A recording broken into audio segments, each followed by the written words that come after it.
नमस्कार, जय भीम. मी advocate doctor Siddharth Kamble, दैनिक बहुजन सौरभचा मुख्य संपादक.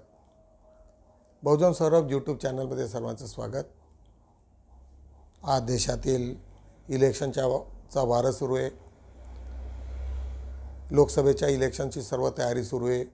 पण तेवढ्यात ज्या पद्धतीने BJP प्रत्येक ठिकाणी काँग्रेसला विपक्षाला जी अडचणीत आणते तेही लक्ष सर्वांचं लागलेलं आहे.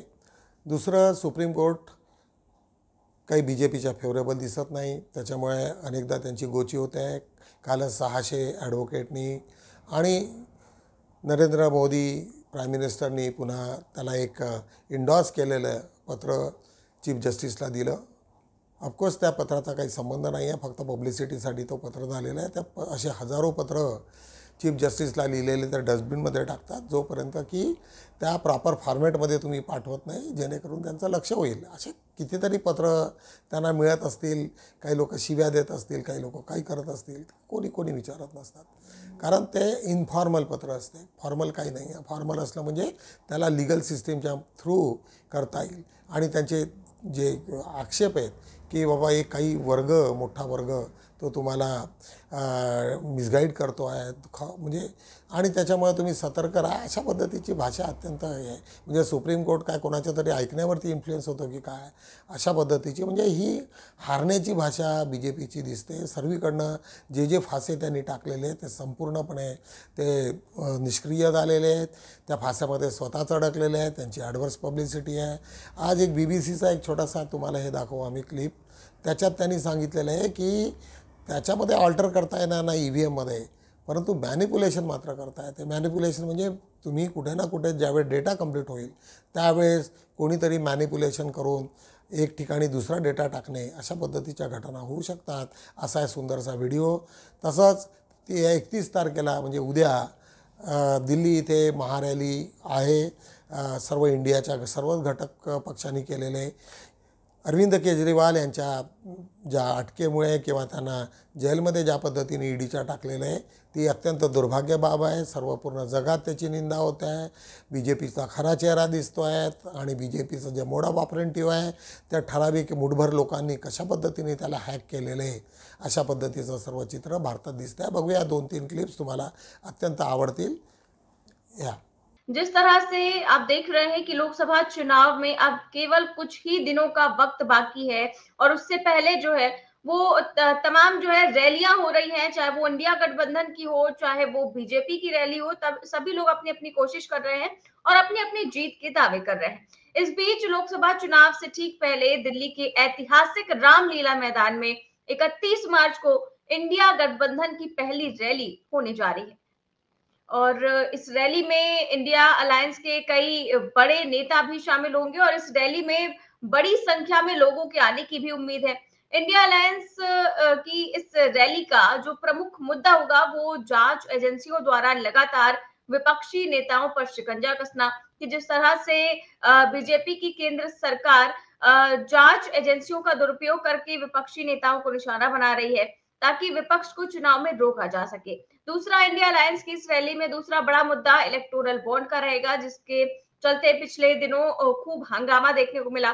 तीसरा मुद्दा होगा विपक्ष के मुख्यमंत्रियों को जेल में भेजना. चौथा मुद्दा होगा अकाउंट सीज किया जाना और पैसों को रोकना कि किसी तरह से विपक्ष जो है वो बिना पैसे के चुनाव ही न लड़ सके. और पांचवा मुद्दा है विपक्षी दलों को तोड़ना. तो ये जो है कुछ प्रमुख मुद्दे होंगे जो कि कल की रैली में दिखाई देंगे और साफ तौर पर सबसे पहले तो अरविंद केजरीवाल की गिरफ्तारी को लेकर प्रदर्शन भी होना है और उसका भी मुद्दा खूब जोरों शोरों से उठाया जाएगा. तो कल की रैली वो कितनी ज्यादा ऐतिहासिक होगी, क्योंकि ये पहली बहुत बड़ी रैली होगी, क्योंकि इससे पहले रैलियां तो बहुत सारी हो चुकी है, लेकिन इस समय जो मुद्दे विपक्ष उठाएगा वो 2024 के लोकसभा चुनाव में कितना असर डालेंगे और BJP के लिए कितना नुकसानदेह साबित होंगे, इस पर हम चर्चा करेंगे. और चर्चा में हमारे साथ मौजूद है प्रोफेसर अखिल स्वामी सर. सर, बहुत बहुत स्वागत है आपका. सर, जैसा कि आप जान रहे हैं कि कल इंडिया गठबंधन की बहुत बड़ी रैली जो है वो होने जा रही है.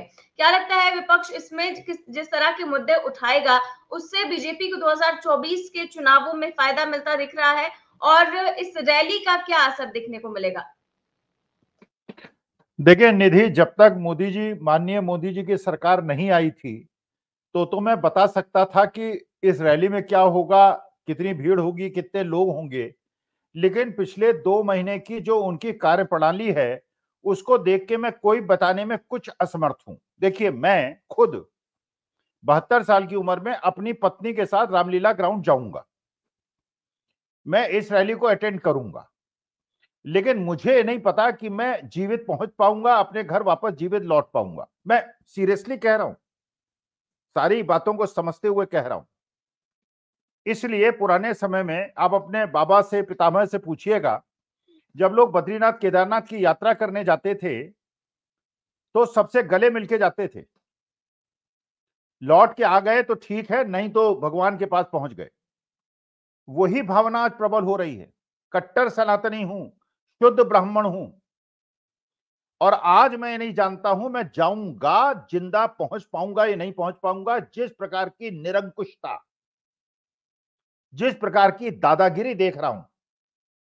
हुआ था और आम आदमी पार्टी के कार्यकर्ताओं के साथ साथ कांग्रेस और इंडिया गठबंधन के बाकी नेता भी लगातार इसके विरोध में आवाज उठा रहे थे। इससे पहले झारखंड में हेमंत सोरेन को ईडी ने गिरफ्तार किया हुआ है। इन दो सीएम्स के अलावा और भी बहुत सारे नेताओं की, मंत्रियों की कहीं ना कहीं गिरफ्तारी या उन पर छापेमारी चल रही है। कांग्रेस पर आईटी की रेड जो चल रही है, और कांग्रेस पर कल फिर आईटी ने 1700 करोड़ का एक नोटिस जारी कर दिया कि आप उसको हमें दीजिए।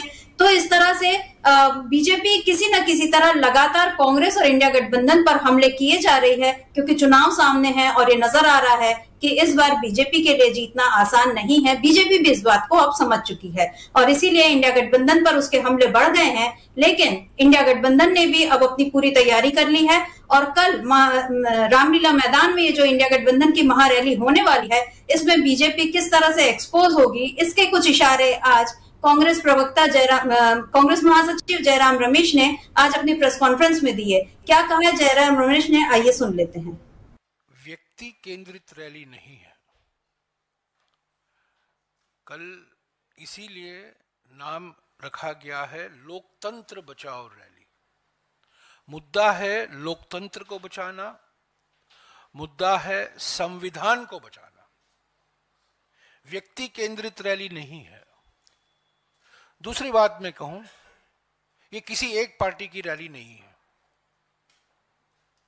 कुछ 28 पार्टियां इसमें शामिल हैं।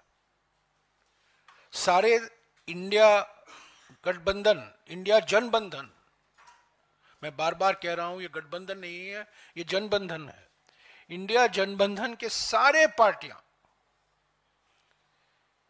इसमें शामिल है। तृणमूल कांग्रेस भी शामिल है। हालांकि हमारा सीट शेयरिंग फॉर्मूला नहीं हो पाया पश्चिम बंगाल में, फिर भी कल तृणमूल कांग्रेस के वरिष्ठ नेता मौजूद होंगे।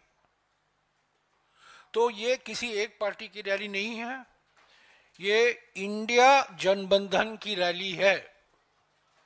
इंडिया जनबंधन की दूसरी रैली है, पहली रैली नहीं है ये। आपको याद होगा मुंबई की शिवाजी पार्क में भारत जोड़ो न्याय यात्रा की समाप्ति के बाद 17 मार्च को इंडिया जनबंधन की एक बहुत बड़ी रैली हुई थी शिवाजी पार्क में, और सभी नेता, मुख्यमंत्री, पार्टी के अध्यक्ष, सभी लोग वहां मौजूद थे। और वहां शंखनाद वहां से शुरू हुआ और आज कल दूसरा शंखनाद होगा रामलीला मैदान से। मुद्दे क्या हैं? सबसे बड़ा मुद्दा, पहला मुद्दा यह है महंगाई, बढ़ती हुई महंगाई। पिछले 45 सालों में सबसे ऊंचा बेरोजगारी का दर, और खास तौर से युवा बेरोजगारी का दर। बढ़ती हुई आर्थिक विषमताएं आप देख रहे हैं। अमीर सुपर अमीर बन रहे हैं और गरीब और मध्य वर्ग वही के वही हैं। विकास का फायदा कुछ ही लोगों को मिल रहा है। पर विकास की कीमत करोड़ों लोगों को चुकानी पड़ रही है।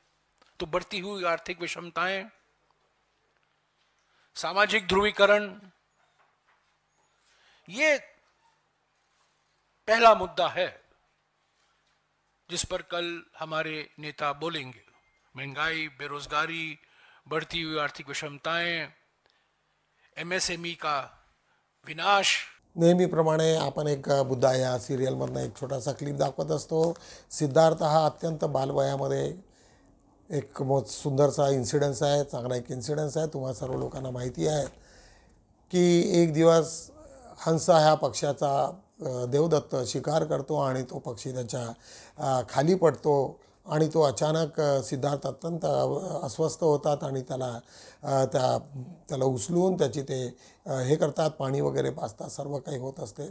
देवदत्त चिडून मात्र म्हणतोय की मी राजा शुद्धोधनाकडे जाईल आणि त्याची मी खरा अधिकार त्या पक्षावरती कोणाचा आहे त्याच्यावरती मागू।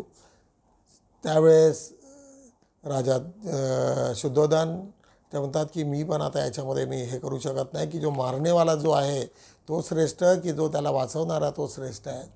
त्याच्यानंतर अनेकदा तिथला मुनी असतो, तिथला त्याही लोकांना त्यांना तो सांगतो की तुम्ही तरी याचा निकाल लावा, परंतु कोणीही लावत नाही। आणि शेवटी तिथे कुलगुरू जे असतात ते म्हणतात की आता हा पक्षीच लावेल, पक्षाला खाली सोडतात आणि पक्षाला सांगतात की जो याच्याकडे जाईल तो त्याचा होईल। अत्यंत सुंदर तो सिद्धार्थाकडे पळत येतो आणि त्याच्यामध्ये संपूर्ण ठिकाणी टाळ्या वाजवतात आणि सिद्धार्थाची जय जयकार होतो। म्हणजे मारणाऱ्यांपेक्षा वाचवणारा हा अधिक जास्त पराक्रमी असतो, हे त्याच्यातनं भावना असते। एक सुंदरशी क्लिप तुम्हाला आम्ही बुद्धा या सिरियलमधून दाखवत आहोत, बघूया आपण तो।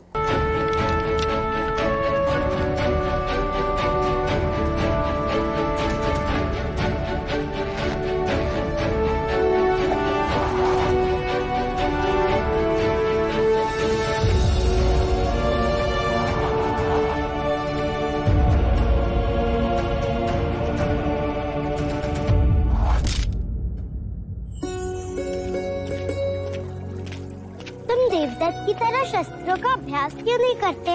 मुझे शस्त्र अच्छे नहीं लगते। और अश्व? मुझे सारे प्राणी बहुत अच्छे लगते हैं। अरे वाह, कितने सुंदर पुष्प है ये। तुम इतने सारे पुष्प का क्या करोगी? मैं इन्हें देवता ले जाऊंगी। हमारे यहाँ ऐसे सुंदर पुष्प नहीं होते।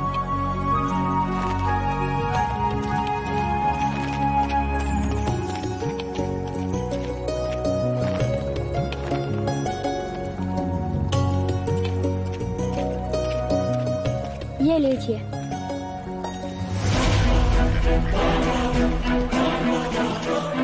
ये तो घायल है।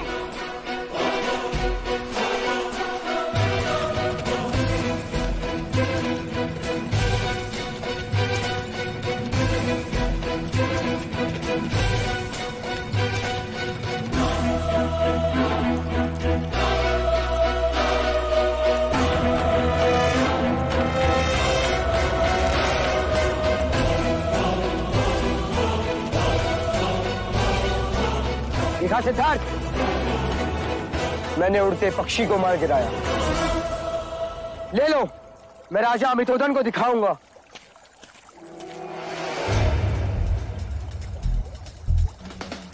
सुना नहीं तुमने? ये मेरा आखेट है। इसे मैंने बचाया है। ये पक्षी मेरा है। तुम अपने ज्येष्ठा का अपमान कर रहे हो सिद्धार्थ। मैं अपना कर्तव्य कर रहा हूँ ज्येष्ठा। आखेट क्षत्रिय गुण है और रक्षा क्षत्रियों का कर्तव्य। यदि तुमने मुझे ये पक्षी नहीं लौटाया तो अच्छा न होगा। नहीं देगा वो आपको। क्या कर लोगे? मैं इसी घड़ी न्याय सभा में जाकर महाराज से याचना करूंगा। हाँ, जाओ। मैं महाराज के आदेश की प्रतीक्षा करूंगा।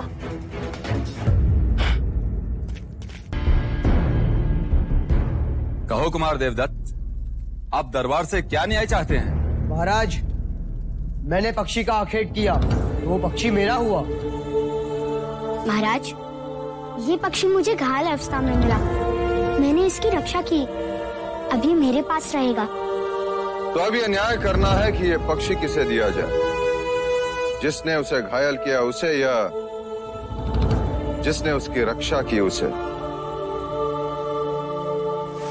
आखेट करना तो क्षत्रियों का गुणधर्म है युवराज। निर्बल की रक्षा करना क्षत्रियों का कर्तव्य है महाराज। पक्षी देवदत्त के तीर से घायल हुआ ये तो मानते हो ना तुम? पर अब ये मेरी शरण में है, ये बात आप मानते हैं या नहीं? मुझे तुम्हारी क्षत्रियता पे संदेह है और मुझे तुम्हारी मनुष्यता पर। घायल करने से पीड़ा होती है, चित्कार उठता है, और रक्षा करने से स्नेह बढ़ता है।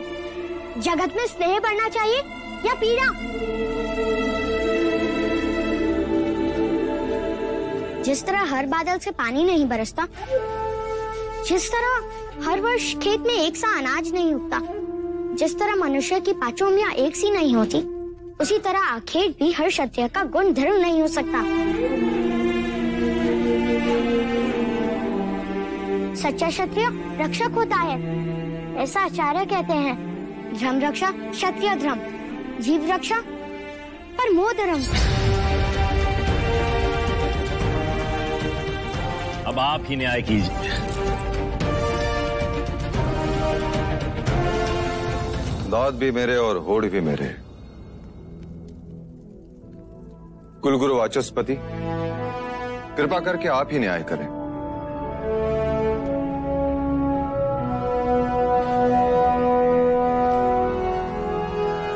राजन, प्रश्न ये है कि इस पक्षी पर अधिकार किसका है? एक ने क्षत्रिय गुण धर्म दिखाए और एक ने क्षत्रिय धर्म। मैं भी असमर्थ हूं राजन। अब ये न्याय तो स्वयं पक्षी ही कर सकता है।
आज बघूया दैनिक बहुजन सौरभचा आढावा घेऊया आपण। टॉप लेनची न्यूज आहे, काँग्रेसला आयकर विभागाची नोटीस, 17,000 कोटींचा दंड। तुम्हा सर्व लोकांना माहिती आहे की जे इलेक्शनमध्ये जो कोणी डोनर्स असतो आणि ज्या पार्टीला त्याचा पैसा मिळत असतो त्या पार्टीला टॅक्समध्ये एक्झम्पशन आहे। हे सर्व असताना इन्कम टॅक्सनी अशी नोटीस इश्यू करावी की त्यात 1700 कोटीचा दंड त्यांच्यावरती लावणं हे एकदम हास्यास्पद आहे। म्हणजे किती भयानक परिस्थिती, इवन छोट्या छोट्या इन्स्टिट्यूशन्स या फायनान्स मिनिस्टरच्या अंडर कसे कामं करत आहेत। म्हणजे आश्चर्य वाटते की हे लोकांना, समोरच्या माणसांना इतकं परेशान करा की जेणेकरून लोकांना त्यांच्याकडे फंड एक संपवणे, त्यांना बर्बाद करणे, त्यांना जेलमध्ये टाकणे, अशा ज्या कृती करून मोदींना काय करायचं आहे हे काही कळत नाही। ती बातमी आज आम्ही फ्रंटवरती घेतलेली आहे। त्याच्यावरती राहुल गांधींनी ट्विटर केलेलं आहे की भाजपाचं सरकार गेलं की बघूया। राहुल गांधींनी धमकी दिलेली आहे की आता तुमच्या सर्व संस्थांना आम्ही बघू की तुम्ही किती चांगलं काम करता आणि काय काय केलेलं आहे। त्याच्यामुळे संपूर्ण इंडस्ट्री एवढी मोठ्या याच्यामध्ये पुन्हा मोठा तहलका होण्याची शक्यता आहे। आज बघूया गुंड मुख्तार अन्सारी मृत्यूनंतर न्यायालयीन चौकशीचे आदेश। तुम्हा सर्व लोकांना माहिती आहे की मुख्तार अन्सारी हे यूपीमध्ये त्यांचं मोठं साम्राज्य होतं। 3-4 टर्ममध्ये ते आमदार राहिले, एक किंवा 2 टर्ममध्ये ते मेंबर ऑफ पार्लिमेंट होते आणि एवढ्या मोठ्या माणसाला एवढी मोठी प्रसिद्धी असताना त्याला कुठल्या तरी याच्यामध्ये अडकवून आणि जेलमध्ये टाकण्यात आलं. BJPनी त्याचा काटा काढावा म्हणून अनेक लोकांना पिस्तूल दिल्या, असा खूप सारं यूट्यूबमध्ये त्यांच्या बाबतीत आलेलं आहे. आणि त्यांना 2-3दा वीज देण्याचा प्रयत्न केलेला आहे, एकदा दुधात देण्यात आलेलं आहे, परंतु तरी त्याच्यातनं वाचले. आणि शेवटी त्यांना त्या दिवशी पुन्हा त्यांना शंका होती. त्यांच्या मुलांनी सुप्रीम कोर्टात, हायकोर्टात अनेक पिटिशन लावल्या की बाबा याच्यातनं त्याच्या जेलमधनं त्याच्यातनं काढा, परंतु ते काही झालं नाही आणि शेवटी त्यांचा मृत्यू झाला. आज बघूया संपूर्ण UPमध्ये लाखोच्या संख्येमध्ये त्यांच्या अंत्ययात्रेत लोकांनी सहभाग घेतलेला आहे. तिथे जरी वेगवेगळ्या कलमा लावल्या असल्या तरी धुडकून लोक सर्व त्याच्यामध्ये सामील झालेले आहे. डुबलो तर आता त्याच्याच खालची आज आम्ही बच्चू कडूची बातमी आहे. डुबलो तरी चालेल पण स्वाभिमान गेला नाही पाहिजे. बच्चू कडूंना माहिती आहे की तुम्हाला ते NDAचे एक पार्टनर झाले होते मध्ये आणि शिंदे गटात गेले होते. आज मात्र त्यांना असं वाटतं की कुठेतरी मी फसलो आणि त्यांनी आपलं अस्तित्व टिकवून धरण्यासाठी आज वेगवेगळ्या पद्धतीने प्रयत्न सुरू केलेले आहेत. त्याच्याच केजरीवालांना आशीर्वाद द्या. पत्नी सुनीता यांची व्हॉट्सअप ॲड मोहीम ॲपवरती मोहीम सुरू केलेली आहे. अनेक लोकांना भारतात सांगितलं आहे की तुम्ही आज केजरीवालांना तुमच्या आशीर्वादाची गरज आहे. अशा पद्धतीचा व्हिडिओ सर्वीकडे व्हायरल झालेला आहे. कंबोडियात 5,000 भारतीयांना बनवलं सायबर गुलाम. अनेक त्यांचे जे सायबरचे जे कनेक्शन्स होते ते कापून किंवा त्यांचे हॅक करणं वेगवेगळ्या पद्धतीचे तिथे प्रयत्न सुरू झालेले आहेत. आज त्याच्याच खाली प्रशिक्षण केंद्रातील 60 महिला पोलिसांची प्रकृती बिघडली. अकोल्याची बातमी. खाण्यामधून विषबाधा होऊन किंवा पाण्यातून कुठून तरी त्याच्या विषबाधा झालेली आहे. ही बातमी आज आम्ही फ्रंटवरती लावलेली आहे.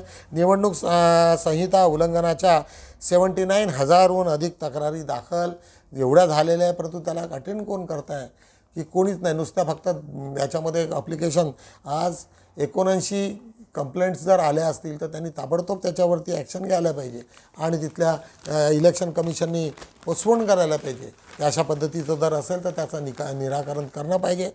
इंडिया अगेन्स्ट EVM संघटनेच्या जन आवाहनाला भरघोस पाठिंबा. लोकसभा मतदारसंघातून नागपूरला 347. अजून जर 50 वोट असते तर त्यांनी निश्चितच त्यांची मतगणना ही बॅलेट पेपरनी झाली असते, वोटर लिस्ट म्हणजे EVMनी झालेली नसती. परंतु त्यांचा प्रयत्न एक महत्त्वाचा प्रयत्न राहिलेला आहे. बालसदन विद्यार्थ्यांचा निरोप समारंभ. तुम्हा सर्व लोकांना माहिती आहे की सदर इथे बालसदन एक मोठं शासकीय इमारत आहे. तिथे 1 ते 10वीपर्यंत अनेक अनेक विद्यार्थी ज्यांना आसरा नाही असे तिथे विद्यार्थी शिक्षण घेत असतात आणि त्यांचा निरोप समारंभ परवा झाला. त्याच्याबद्दलची बातमी आम्ही दिलेली आहे. विभागीय आयुक्तांच्या हस्ते लोकसभा पूर्वपीठिका 2024चे प्रकाशन. विदर्भातील लोकसभा मतदारसंघातील वर्ष 2004 ते 2019 महत्त्वपूर्ण माहितीचा समावेश. अनेक ठिकाणी ज्या ज्या पद्धतीच्या झालेल्या आहेत घटना झालेल्या आहेत आपल्या याच्यातनं 2004पासूनच्या त्याचा उल्लेख असणारा हा छोटासा एक पूर्वपीठिका आहे. नगरपालिकेच्या 18ही शाळेत स्पीचच्या अनुषंगाने मतदान जनजागृती कार्यक्रम. आज त्याच्याच खाली बघूया. बाकीदारांचा वीज पुरवठा खंडित करण्याची कारवाई राहणार सुरू. जे लोकांनी विजेचं बिल भरलं नसेल त्यांना मात्र ते सातत्यानं काही रिलीफ मिळणार नाही. पदवीपूर्वी कार्यक्रमामध्ये अर्जाची तारीख आता 31 मार्च 2024 झालेली आहे. आज त्याच्याच खाली भारतीय शिक्षकाला मिळाली जागतिक स्तरावरील 42 लाखाची स्कॉलरशिप. याआधीच आम्ही ही बातमी तुम्हाला दिलेली होती. पुन्हा त्याच्यात रिवाईज बातमी आहे. नोकरी करणारे नाही तर देणारे बना. केंद्रप्रमुख वाघमारे यांची हिंगण्याची बातमी आहे की नोकरी करणारे नाही तर देणारे बना. तुम्ही नोकरी करणारे बना किंवा मग देणारे बना असं चांगला उल्लेख त्यांनी केलेला आहे. महात्मा फुले सत्यशोधक विद्यापीठामध्ये डॉक्टर प्रशिक्षण यवतमाळची बातमी आहे. महात्मा ज्योतिबा फुले सत्यशोधक विद्यापीठाला चांदोरी नगरी इथे यवतमाळ या ठिकाणी मेडिकलच्या विद्यार्थ्यांनी प्रशिक्षणाचे आयोजन केल्या गेलेले आहे. त्याची ती बातमी आज आम्ही दिलेली आहे. आज बघूया पान 2वरती आजचा अग्रलेख आमचा सातत्यानं आजचा महत्त्वाचा पॉलिटिक्सवरतीच आहे. केजरीवालांच्या अटकेमागे रोखे दडपण. काय काय झालं त्याच्यातलं त्याच्या मागचा पूर्ण विश्लेषण देणारा हा अग्रलेख आज आम्ही लिहिलेला आहे. आज आम्ही प्रसारमाध्यमांची गळचेपी ज्या पद्धतीने प्रसारमाध्यमांनी आपलं काम करायला पाहिजे, परंतु ज्या खऱ्या परिस्थिती ज्या मोदी विरोधात आहे त्यावेळेस त्यांची कशी गळचेपी होत असते आणि बाकीच्या व्हॉट्सअप आणि वेगवेगळ्या ठिकाणी ज्या बातम्या येत असतात त्या मात्र त्यांना देण्यासाठी हे नसते, असा हा सुंदरसा लेख महेंद्र कुंभारे यांचा आहे. एकच लक्ष एकच ध्येय स्वाभिमान बचाव, एक अशोक बोंदाडे यांचा लेख आहे आणि तो वाचनीय आहे.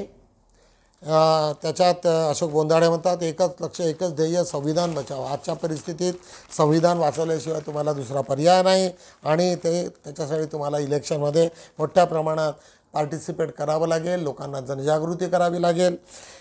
आज ज्ञानेश्वर दुर्गादास रक्षक यांचा एक छोटासा लेख भेट ज्ञानज्योतीच्या जन्मगावाला, एक सुंदरशी त्यांची एक आठवण, त्याच्यात त्यांनी सुंदरसा लेख त्यांनी लिहिलेला आहे. आज पान 2वरती. आज बघूया पान 3वरती. आता एकच संधी, सर्वच लोक सर्वीकडनं एकच येत आहे की ही शेवटली संधी तुम्हा आम्हाला मिळणार आहे. यावेळेस BJPचा सर्वनाश झाला पाहिजे, BJP पडली पाहिजे, तुम्ही EVMकडे लक्ष दिलं पाहिजे ज्या ज्या पद्धतीने होत असेल, असं प्राध्यापक डॉक्टर भीमराव गोटे यांचं तुम्हा सर्व लोकांना आव्हान असणारा हा लेख आज आम्ही छापलेला आहे.